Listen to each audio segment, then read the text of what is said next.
Hi, it's Steve from PartSelect. Today we're going to show you how to change the door lock assembly on your washer, and it's a really easy job. All we're going to need is a Phillips screwdriver, a small flat blade screwdriver, and a pair of needle nose pliers. Let me show you how we do it. Now before we begin this repair, the first thing we'll need to do is to disconnect power to the washer, so simply unplug it. Now we'll start by opening the door. And the door lock assembly is held in place with 3 Phillips screws, one on either side of the catch opening and then one up by the door switch. So what we're going to do is to remove the band that holds the bellows to the front panel. It has a little spring right at the very bottom.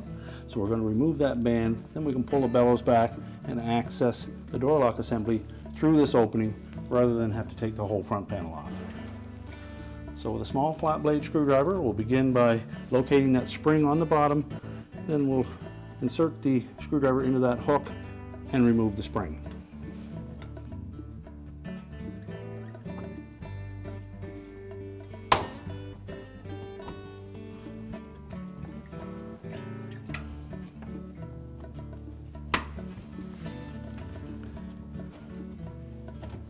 Now we can just peel that door bellows back on the right hand side here, enough that we gain access to the door lock.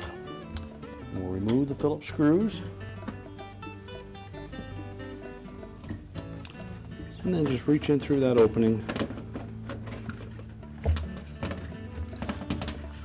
and we'll pull that door lock assembly out far enough that we can access the wire harnesses.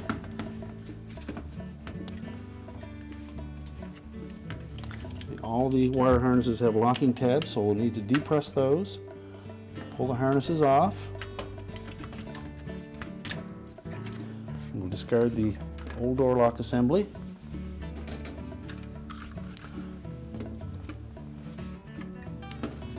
We'll next reconnect the wire harnesses, and make sure they're fully inserted so that they lock into position.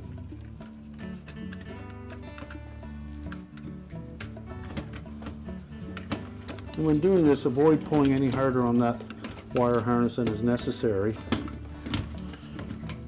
I'm going to slide that back into that opening.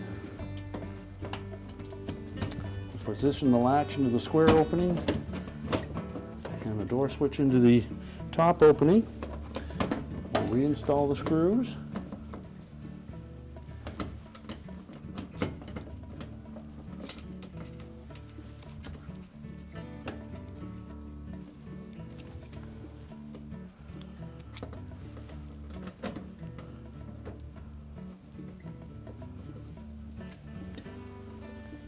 Now before we tighten these screws, we'll want to make sure that we center that door switch in the round opening and the latch into the square opening.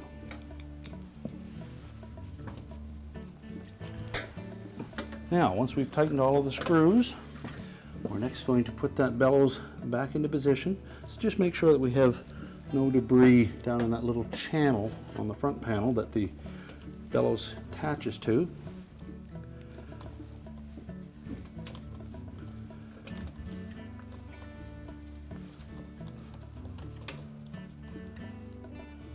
And if need be, you can apply just a little bit of dish detergent to that soft rubber just to make it slide under there a lot easier.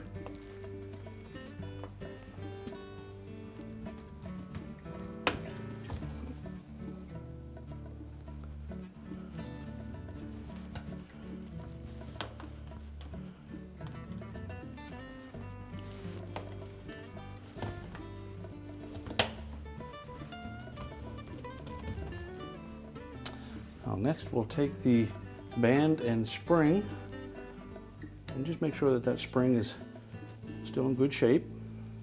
And then we're going to lay that into that little V groove so that the spring is positioned right at the 6 o'clock position.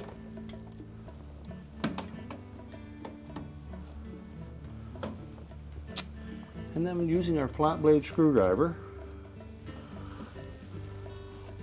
we'll just guide that band and use caution when performing this procedure so that we don't damage that bellows.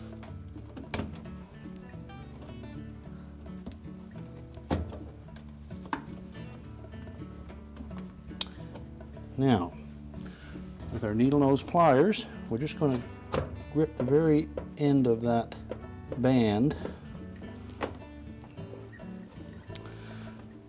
and we're going to pull against the spring at the same time that we're using our flat blade screwdriver to guide that into the grooves,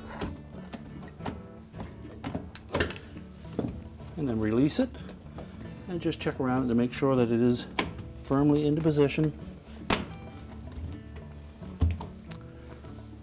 We're now ready to reconnect the power, and our repair is complete. I told you it was an easy job. Thanks for watching, and good luck with your repair.